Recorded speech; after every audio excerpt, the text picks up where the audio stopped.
شمائلہ، ایک دفعہ پھر ڈسکس ہو رہا ہے، مختلف تجاویز بھی سامنے آ رہی ہیں، پیپلز پارٹی بھی اپنے موقف پہ قائم ہے. کیا حکومت بجٹ سے پہلے کوئی ترمیم لا رہی ہے یا صرف رومرز ہیں؟ بسم اللہ الرحمن الرحیم. سب سے پہلے تو آپ کا بہت شکریہ.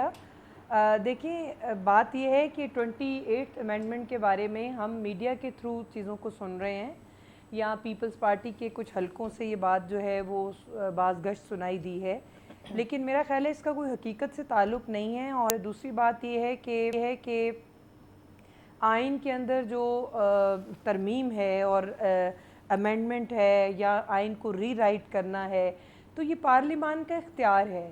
پارلیمان اپنا اختیار استعمال نہیں کریں گے تو پھر، اور ہمارا جو آئین ہے وہ ریجڈ آئین نہیں ہے. اور دوسری بات یہ ہے کہ میرے خیال میں ابھی اس وقت تک تو نہ کسی مسودے کے اوپر، نہ کسی لائن آف ایکشن پہ کسی قسم کی ہمارے لیکن پاس شمائلہ، کوئی اس کو ہم ایسی سٹریس اس خبر لیے نہیں ہے جو کرتے کہ ہیں، میں آپ کو دے سکوں. اس کو سٹریس اس لیے کرتے ہیں کیونکہ جب 27ویں ترمیم سے تقریباً 2 ماہ پہلے حکومتی وزراء یہ کہتے رہے کہ کوئی ترمیم نہیں آ رہی ہے، ابھی تک کوئی ڈرافٹ نہیں بنا. پھر بیرسٹر عقیل صاحب وزیر قانون ہیں، انہوں نے بھی یہ کہا، پھر بلاول صاحب نے ایک ٹویٹ کیا، اس کے بعد ترمیم آ گئی، ترمیم منظور بھی ہو گئی.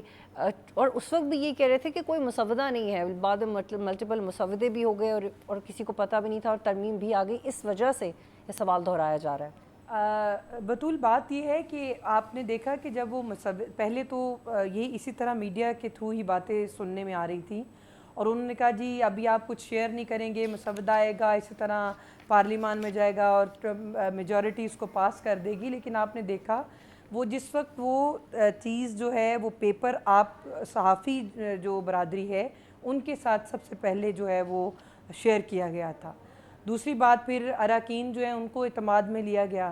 لیکن آپ یہ دیکھیں کہ جو 28ویں ترمیم کی بات تو اتنی زیادہ اہم نہیں ہے، لیکن اس کے اندر ہونے والی 28ویں ترمیم اتنی اہم نہیں ہے.